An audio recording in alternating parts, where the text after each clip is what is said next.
each one of them have made their careers and at some point have sat down and planned it out. So that planning really works, because for every aspect and step in life, there a planning is required. And especially for a woman, it's required even more, I would say. I would like to really see the girls of today in school, when they come in workforce, the Gen Z or Gen Alpha, when they really enter, I think they are the game changers for us. Everybody has their own difficulty or have their own bad days on a given day. So there's nothing better than kindness on any given day. And I always tell this, especially to my daughters, that, when you are facing an interview, just be yourself.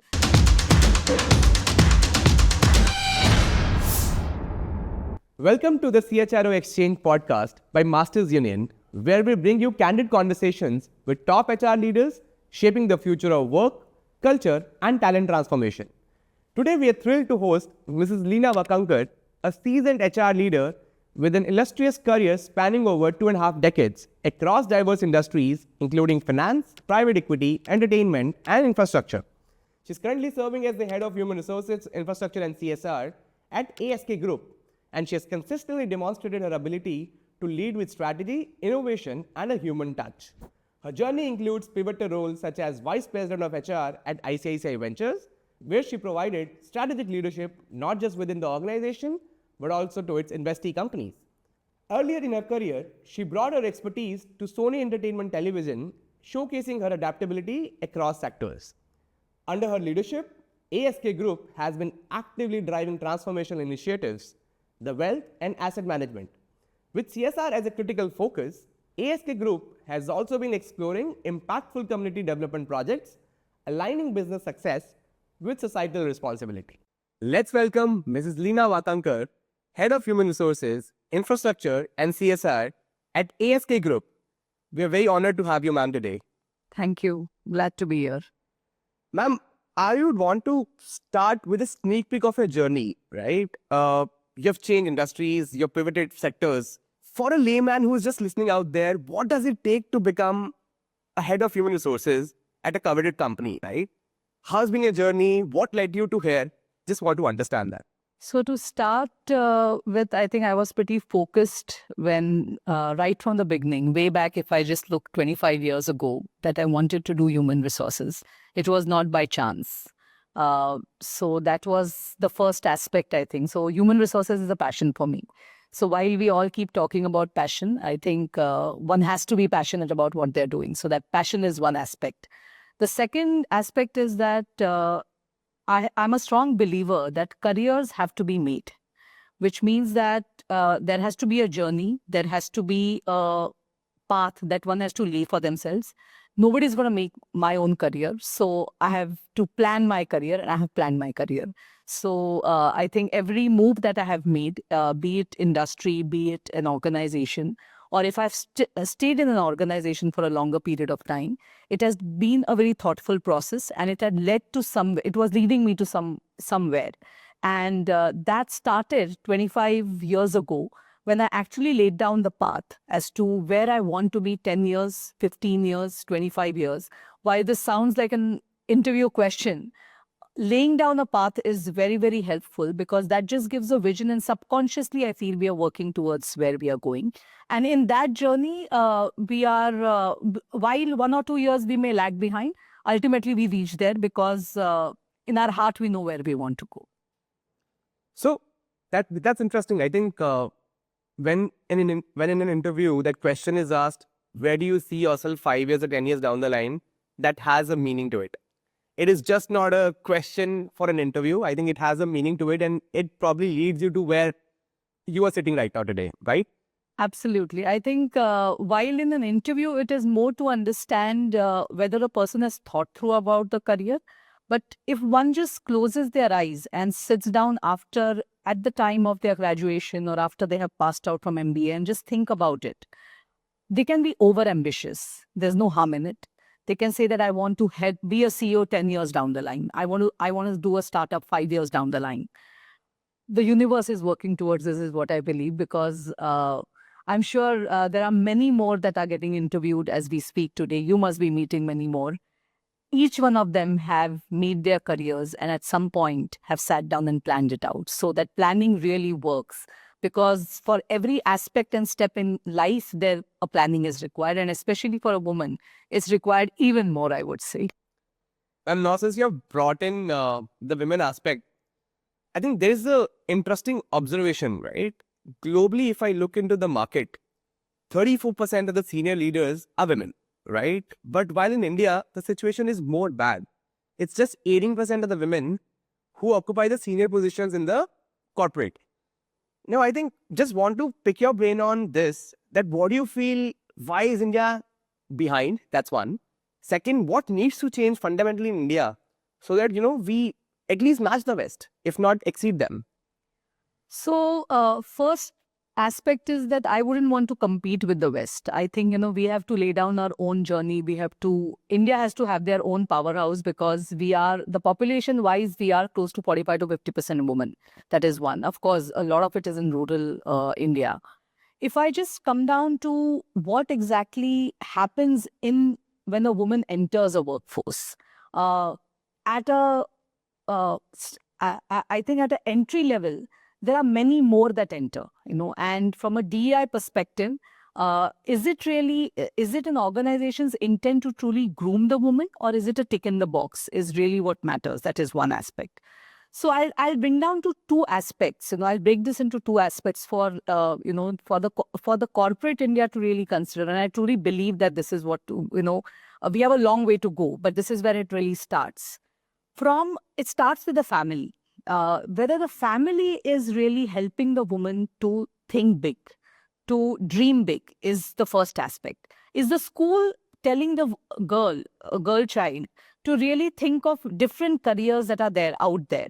Or is it that if they are only talking about the traditional aspects, can we in 8, 9, 10 standard onwards start talking about engineering? Today, engineering, there are many more. Medical also, there are many more. Can we talk about, if I have to talk about financial services, are we talking about private equity? Very few women. Yeah. Investment, very few women. Yes. Investment banking, very few women. Why are women not entering or thinking about these fields is something that one really needs to think about. That is one aspect. So are these careers available for women? They are. Are they easy? They're never easy for anyone. It's nothing about man or woman. Right. That is one. So I think it starts with the family in the first place. The second aspect is when the woman really enters the workforce. The drop happens, and I think I will go way back 12 years back when in ICSA we had done a study of and the report came out. It actually turned out across industry, it was done in financial services. What came out was that at entry level, it is great. Women are very enthusiastic. The drop really happens, and across industries, when she goes through the life cycle. She gets married, she has children, does she have a support system? I think that's where organization's intent comes in. Can the organization really mentor the woman when the woman enters the workforce to say that this is how you can curate your career? This is how you can plan your career. Otherwise, the outfall of this can be a woman may not get married, or if she gets married, she may not have children.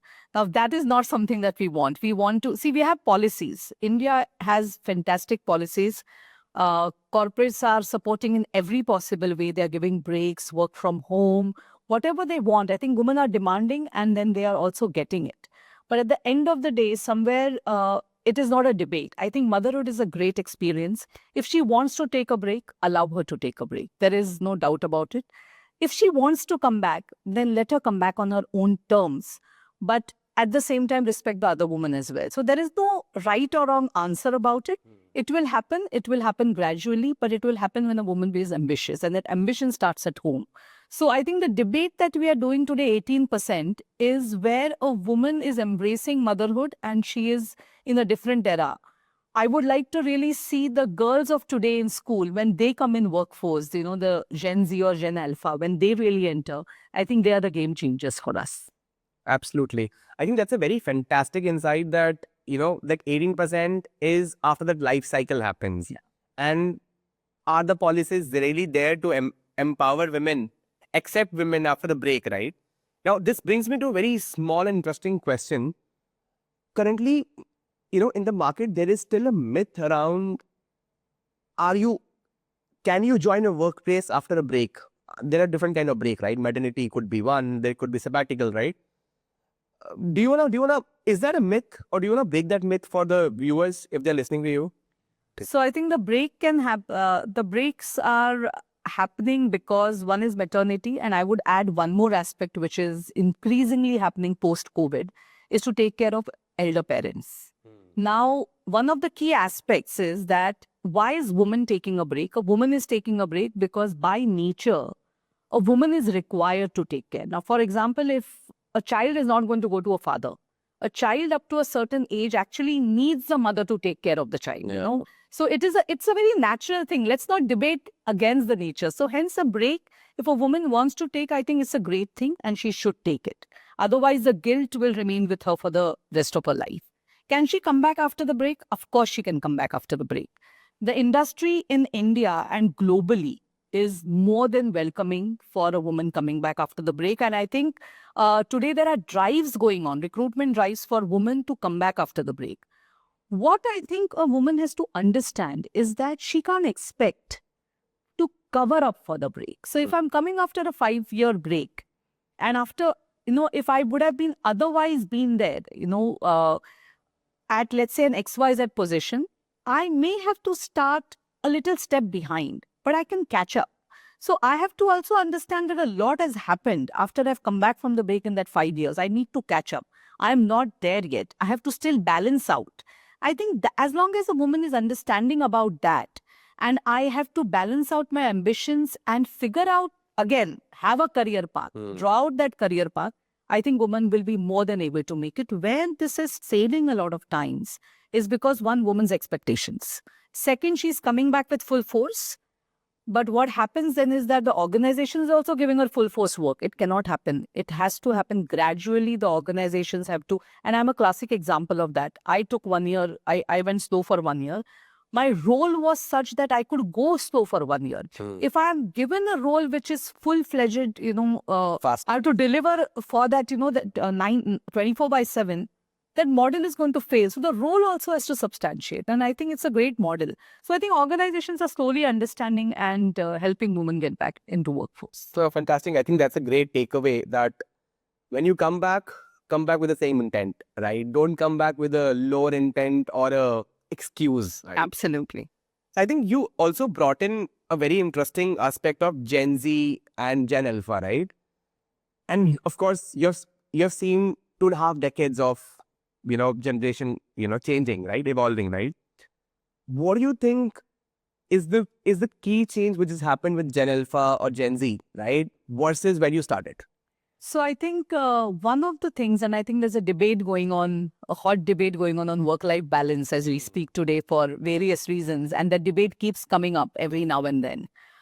So when we started work, I would say, 2.5 decades back, and I think that was there even before that, and till about few years ago, we used to work for longer hours. Now, various reasons, some had to come up the curve financially. Some had the mindset that they really want to deliver in a particular fashion. Some wanted to be on fast track.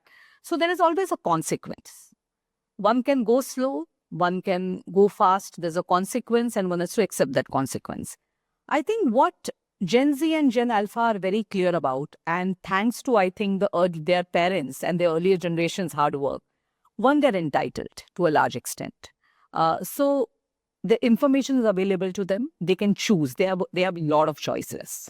That is one aspect. Second is, which means that also can bring in confusion, but that also brings in a lot of clarity to them.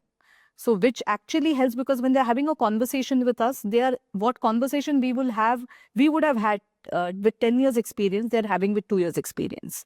They're discussing their career with us with 2 years of experience, so which is great. So we have to handle them accordingly. Second aspect is they're very clear on work-life balance. They are clear that, okay, I am going to work for these many years, but I'm going to have a life. If I look back for a very long period, I didn't have a life, but that was a choice I made. They are making a choice that I want to earn this much. I will dedicate my hours this much. I will be productive. And they are very productive, but I'll also have a good work-life balance. I'll also have my hobbies, spend time with my family. Passion. I can have something else. I think we need to respect that. Because productivity, there are many facets to this, and this debate is endless. There is no answer to this. But we have to respect the fact that generation is coming to work, working for 8 hours, delivering, and are super productive. So as long as they are doing that, they have to be rewarded. So there are rewards for somebody working 12 hours also. There is somebody working for 8 hours and delivering equally well. So I think organizations have shifted mindsets, and that's the major shift. Why? What we used to do is, okay, this is told, we will put our head down, keep working. They are getting up and asking us, why should we do this? Why in this fashion?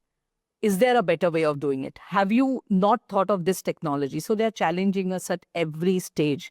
And I think if we are leaders with courage, then we have to love it. Oh, that's, I think the way you have ended it, it's a fantastic take on, how do you manage the changing decades and changing experiences. We also spoke about, diversity, equity and inclusion, right? So I think DEI is something which is welcomed by a lot of corporates out there, right? However, particularly in finance, it's difficult because finance always struggles with this challenge of getting, high IQ people, right? That's like a thing set out there, right? Then how do you balance both as an HR is what I want to check with you. So I think first, one is DEI goes beyond just women. I know it is much more than just, I think in India, we are at the starting of DEI journey. It also means we are not going to talk about from what background the person comes, economic background, caste, creed, religion, etc. So there is the journey is much more. So we are at the beginning of the journey right now.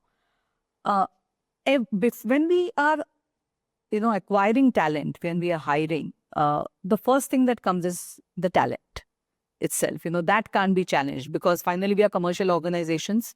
We can't compromise on that. So talent comes first. Now within that, if there is someone who is from, if we can include from different backgrounds, then we will go out of our way and include. I think that's the approach organizations take because we will, now if there is somebody from a tier 1 institute, but also from a tier 2 institute equally good, then we would want to hire from tier 2. That is how the inclusion will happen. But organizations often, what end up happening is then they will have a quota. Then they will say that, okay, let's hire X percentage. Then what happens is that, then there's a tick in the box that happens. We have hired. But it's not just about hiring. Then the next question, if I have to just take the woman leadership question, if I have to relate it, there has to be a growth path for them. I have hired at an entry level. Can I have a path for them going forward? Because then it's just tick in the box for me. Later on, there is no path. If that person comes and says, I'm like, okay, fine, you can, if you're not able to manage, just leave and go. I'm okay with it. Yeah. That should not be the case. If the intent is truly there for the journey, then I think, then hire with the right intent, even if it means less percentage, but they will stick with you. Interesting. I would also, want to understand, you worked across entertainment, you worked across finance, you've also worked across private equity, right? These are three, while finance and private equity are very correlated, entertainment was an altogether different ballgame, right? Any valuable lesson you've picked up from any of these industries which has kind of stuck with you for long, has kind of helped you decide your guiding principle for the rest of your life? Any anecdote you have maybe from any of your stints across these industries, would be happy to hear. So one of the key mantras for me is to, being an HR professional, I would say, is to really understand the business. So that is one. And when I say understand the business, if it means that I have to go out on the, if I'm designing a sales program, I have to go out on the field with the sales team before I understand what it means, then I will go out on the field. And I've done that. Because otherwise, one cannot earn the seat on the table. Especially for certain functions, it's very difficult to earn the seat on the table. That is one. And the second aspect is be kind to people. Everybody has their own difficulty or have their own bad days on a given day. So there's nothing better than kindness on any given day. So I think two mantras which I've understood is, even if you are a central function leader, you have to understand business. Absolutely. There's no escapism from learning business and understanding business. Yeah. And of course, learning and unlearning, because different industries, different kind of business. And second is be kind and sensitive to people, Yeah. their demands and their needs, right? Now, this brings me to a question wherein I would want to check, as an HR, right? You said be kind to people, right? But which means it will always have an emotional question to it, right? Like a human touch to it. However, industries are trusting data a lot, right? There's like so much data which is coming in from everywhere, right? And data backing decisions is also a thing in the market, right? Yeah. Now, sometimes this can be contradictory, right? Have you ever experienced a situation like that wherein, your gut feelings said something, but the data said something else? So I think there are two aspects. One is data where there is in sales, or data where there is, like when I was in banking, be it in collections or in retail banking, corporate banking, etc. Talks volumes because it's coming directly from the customer. So if one is doing customer survey, NPS, etc., that speaks volumes. Yes. When it comes to employees internally, we do employee surveys and we do get a lot of data and we do work on a lot of policies, etc., basis that data. But again, we take it with a pinch of salt, because anything that an employee is responding, he may not, he's also, he can be politically correct, he can be politically incorrect at times. We have spoken a lot about predictive, analytics, etc. But where human beings are concerned, it's a mix of data and gut a lot of times. So when we make policy changes, we do surveys. There have been times where purely by survey we have done things, whereas on gut we knew that we are not doing the right thing. So it has happened basis, because commercially that policy, the change made a lot of sense, but from an employee perspective, it was not the right thing to do. So it has happened for us as well. Now the trick for that is, the tricky part is, I would say, is that policy rolled out can't be rolled back. Absolutely. So the damage is already done, I would say. So that was a learning for us as well, that every time that it has to be a mix, Every time, while we, especially where employees are concerned, we do the data, we look at the data, we do surveys, but then we have started talking to employees informally. Because that's when we have to engage with them to understand whether, is there something more than what meets the eye? Because a human being is a complex being. He or she, or they will never really tell you what really is on their mind. So not a very easy thing to handle. That's a very interesting take, I think, because I always felt, in this data-driven market, right? A lot of decisions were always data-driven. But, I think it's a good lesson personally for me as well, that it's not always 100% extremes. You always have to balance it out, right? Now, I would also want to check with you on, the CSR structure in India, right? So CSR is it has evolved really, really rapidly, right? But structurally, I feel it's still not moving in the way it should have, right? Now, what I mean by that is, so structurally, it's not moving in the right direction. I just want to understand, what do you understand? How do you see CSR shaping up in India and shaping up for the betterment of the country, maybe in the next decade? So I think CSR has come a long way.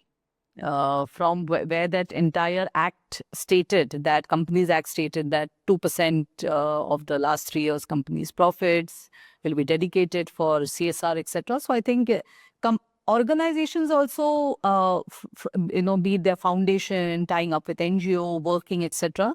Over the last 10 years, they have found their footing now, I would say. A lot of organizations have they are doing work in particular areas. Some like us, and there are many like us, I would say, they're adopting villages and they're doing full holistic work. Now, what happens in CSR is that not all work can be done by an organization or a foundation. Because we are doing in rural India, we are talking about, really working on very critical aspects like health, education, livelihood, water, infrastructure. Lot of it is tying up with the government. Government in certain states, very cooperative. Like in Maharashtra, we do a lot of work. We have got full support from the government. And I think we have worked in Mukhada, Akole, Nandurbar, which is an aspirational district. And be it any step at the every step, government has really supported us. But for example, in education, and that is an answer we have, corporate India doesn't have. I think government will have to figure out the answer. And that's where CSR will have its limitations. So for example, in education, can schools just be built? We can build a school. We have the funds.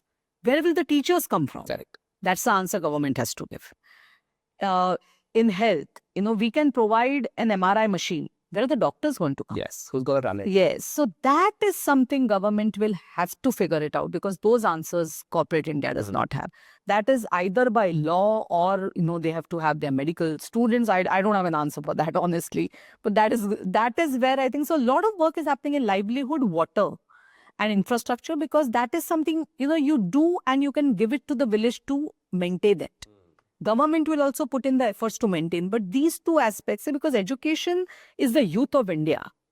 Health means that we are maintaining the life, the life of that village.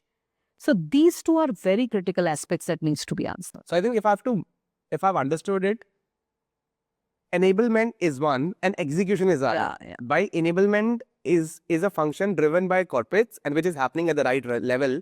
Execution needs to be in tandem with that. Yeah. So execution, I would say, is also happening, not in all areas. All areas. Certain areas, I think we still have a long way to go, because if we go in rural India, let's say in Maharashtra where we do the work, there are students who want to study, but the school is 10 kilometers away. How are they going to travel every? So after 10th, if the education just stops. Now, is there an answer to that question? That government has to find. Fantastic. I would want to understand, if you were to write a future playbook for HR in India, right? What were the top 3 chapters of this book?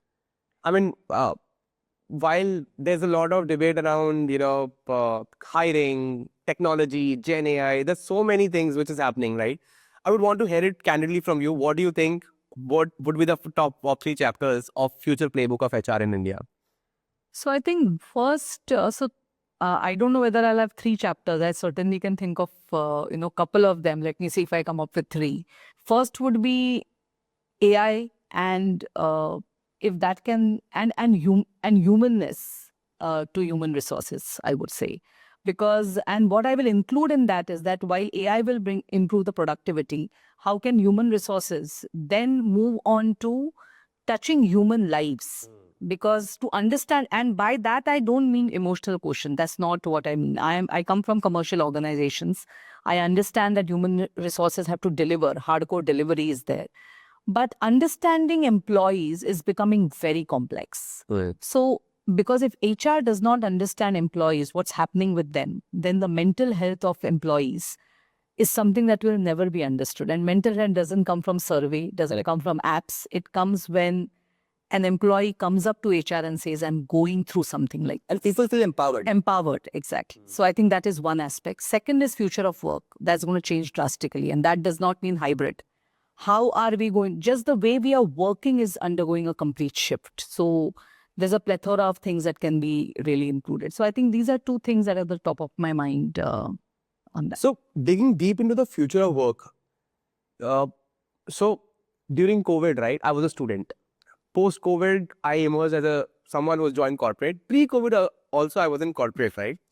I've fundamentally experienced a shift in my behavior as well, right?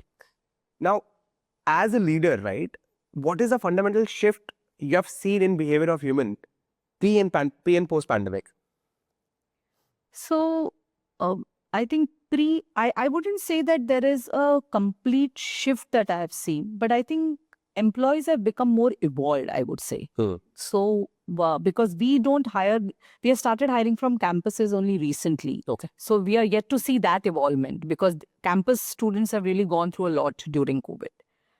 Pre-COVID, there were long working hours. Not very long working, but of course, there are cycles. Like, for example, when there's performance management, HR also has long working hours, etc. Which is, I think as an industry, there were certain pockets in industry that was there. Now, when we opened up and we asked employees that, do you want to come back to work in office? Everybody said yes. So that means that demarcation between work and office, work and home. When you go home, you don't want to open your laptop. That had somewhere completely blurred during COVID. Correct. So they were really, I wouldn't say, so work keeps playing on your mind, right? And that's All that that it- long, yes. So what has happened post-COVID is that clarity has come in. They now come and say that I want a work-life balance. I will do only this. Give me more clarity on my deliverables. Because it has given them time to think about things. A lot of focus has moved on mental well-being. A lot of discussion happened on mental well-being, which is, I think, very positive. And I wouldn't say all, but to some extent, if employees are facing issues, they're not shying away from talking today. And I think more the younger generation comes in workforce, they are going to be more open about it to say that I am stressed about this. Don't give me unnecessary stress. So I think which is very, very positive, because as I said earlier, that our generation just kept their head down and kept working. But we didn't feel as much stress. See, again, if one is passionate about it, you enjoy doing what you're doing. But I think that clarity is coming to employees even more today. So I think that is a major shift that has happened. And this marries really well with the Gen Z's answer, right? Because eventually, if I see 2022, Gen Z's would have been 22, 23, like the real entry age, right? And that's when they figured out Absolutely. that, look, this is the demarcation. This is where I want to work passionately, and this is where I want to follow my passion passionately. Fantastic. You also talked about campus hiring, right? So what are the different kind of roles you hire across different campuses at the ASK Group? So we hire for sales, which is in wealth management as well as in investment management. So this is where our major hiring for campuses really happen. We also hire for our investment team, which is in hardcore, which is our bread and butter. So wealth is one, investment management, our PMS business is the second one. So in investment team we hire. And we also hire in our advisory team in wealth. So these are primarily the 4 focus areas where we hire from campuses. And I mean, if I just want to break it down for the viewers, right? If they want to get into ASK Group, what are those 1-2 things which are just non-negotiables, right? Like, what would that be? Okay. So I think culturally, so when we go on campus, of course, there's a standard process, there is an interview, etc. So role-wise, there are, I think, different aspects which are there. Overall, I think one of the things that we certainly look at is honesty, because one tends to talk about a lot of things they have done in interview. And I always tell this, especially to my daughters, that, when you are facing an interview, just be yourself. Yeah. You don't have to, if you don't know, say, I don't know. It's perfectly fine to say, I don't know. And we have hired people who have said, I don't know.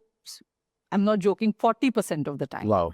Because we are ready to train. I think the attitude is what matters. The attitude of, that I'm ready to learn. That first 2 years, I am willing to trust this organization. I have that honesty. If I don't know, if I make a mistake, I will come and tell you that I have made a mistake. And yes, there is a consequence. As I said, there's always be a consequence. But I'm okay to do mistakes, but I'm okay to learn as well. I think that is what we are really looking at. The skills, we will give you the skills. We will train you. Investment is something no campus is going to, train. Everybody's not going to be a CFA. So we will train you for that. That's not a problem, because this is a very niche area within banking and financial services. So we understand that. But these are some of the aspects which we keep looking for when we hire from campus. Someone said it very rightly, right? Attitude cannot be. Yeah, I mean, it's the attitude. If it's right, it's right. absolutely. Understood. Also, just want to understand, as someone who has spent 25 years, someone who's a leader currently in the corporate, what are those top 2, 3, like how do you stay on top of news or new trends happening in the market, or maybe happening in the HR space, or maybe happening in the business side of things, right? Because you sit at the intersection of finance and people, right? Then how do you stay on top of new advancements, new trends which are happening in the market? Like, what's your go-to source? So I think the news is available at a click of a button on the phone all the time, right? So there is ChatGPT. So I'm also on ChatGPT all the time, all the time. So there is enough and more information that is there. And because we are in the knowledge industry, we keep discussing about it all the time. So there is knowledge flowing absolutely all the time in terms of whatever information that we want. So there's no dearth of knowledge. The real challenge is, what do we pick out from that and what do we work on? There's a lot of noise. Absolutely. Pick up the meaning. Absolutely. Got it. So I think the key is peer discussions, leveraging tech tools, news. I think all of that is there. Is there, right? Perfect. So I think we're nearing the end of the podcast. But, one thing which happened particularly this year and last year was a market was very fragile, volatile, right? A lot of people lost their jobs across sectors, right?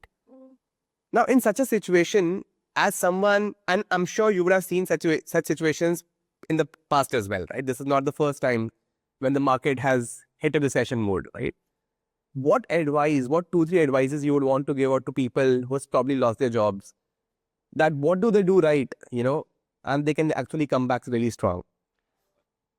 One of the critical aspects when one is working is to get a sense, I would say, if the job is going to be lost. So you start a little early. You can have that conversation with the manager, whether there is going to be an issue. So be vigilant when one is working is something that I truly believe, because when it hits you, you are emotionally a little prepared for it. And today there's information available. It is not like suddenly you read in, there's news available, there is gossip, going on in the organization. And if not anything, just go and ask, keep checking. And if there is a sense, then start preparing. Now the question is, what does one do? So either one can do reskilling, one can start looking for alternatives, but be persistent. Losing a career, according to me, and this was advice given to us way back when we started our careers, is that a career is a 45-year-old span. If for a year, yes, I understand there are financial liabilities, different stages of life, etc., which is why it's important to also prepare for certain stages of life, and which is why information always helps. If for 1 or 2 years there is, for a few months, if one does not have a job, one has to be prepared for it. One has to also be, why I'm saying it is, one has to be prepared, because otherwise if one just feels bad about it, then mentally and you're not strong about it, persistence doesn't help. Because searching for a new job means that one has to be persistent. Have mentors in the industry. Go and meet them. They will help you out. Talk to people. Because when one talks to people is when ideas come in. Job is not the end of it. An organization is not the end of it. You're not going to retire from that organization, which means that there are many more avenues that can come. There can be a startup that you can start that can also fail, but failure is something one can keep learning from. So failure is not like that is the end of the world. 45-year-old career, one of the years goes bad, one can easily bounce back. Have an ecosystem. That ecosystem is what can push you, family, mentors, friends, your professors. There are so many of them. You just have to go and seek help. Help always comes, according in my experience. That's a very interesting take on, never shy away from experimenting, never shy away from upskilling, right? I think very, very meaningful for someone who's probably listening to you and probably is in search of a job as well. Well, this brings us to the end of the podcast, and I really thank you for your time, Leena, and it has been a fantastic conversation. I think I learned so much in this conversation, especially, what does it take to reach the 34% mark, and also, understanding the nuance and how you married COVID and Gen Z, Gen Alpha. I think very fantastic key takeaways for me as well. Thank you once again for your time, and it was a pleasure. Thank you for inviting me. Thank you.